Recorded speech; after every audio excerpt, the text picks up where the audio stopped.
complicado essa questão do foro privilegiado, porque foi até sugerido por um ministro do Supremo Tribunal Federal, há cerca de 2, 3 semanas atrás, que fosse criado um tribunal em Brasília específico para casos que envolvem acusações a políticos e tal.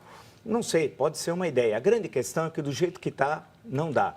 E é verdade, tem toda a razão o presidente da Associação dos Juízes, porque o Supremo Tribunal Federal não tem estrutura e está funcionando como corte criminal. Por exemplo, a ação penal 470, ela foi recebida em 2007, teve durante 5 anos o trabalho do relator, que era o ministro Joaquim Barbosa, começou o julgamento em 2012 e terminou em 2014. Quer dizer, isso quando o Supremo julga, em média, o Supremo Tribunal Federal, por ano, cerca de 110, 120 mil ações. E você fica paralisado muitas vezes por 1, 2, 3, 4, 10 processos da esfera criminal numa corte que não tem uma estrutura criminal e que, inclusive, tem dificuldade até para ver que tipo de condenação. Por exemplo, na ação penal 470, o processo no mensalão, o acordo seguido foi o seguinte: você ia condenar um réu a 4 anos de prisão. Então, a sua pena se aproximava da que o relator dava e o que o revisor dava. Você queria condenar a 4 anos, o relator condenou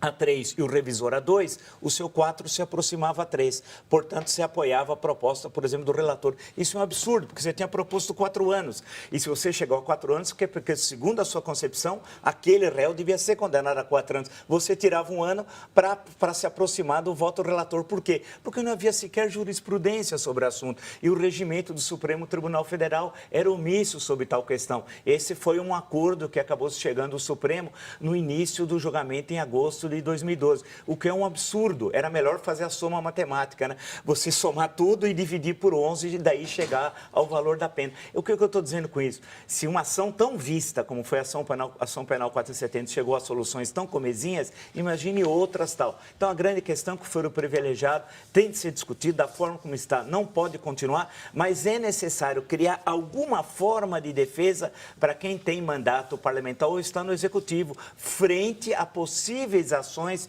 de oposicionistas que tentam, de qualquer viés, de qualquer partido, não estou me referindo a um a outro, que queiram prejudicar aquele político X ou político Y. Por isso que essa ideia de um ministro de criar um tribunal específico para discutir essas questões em Brasília pode ser uma solução.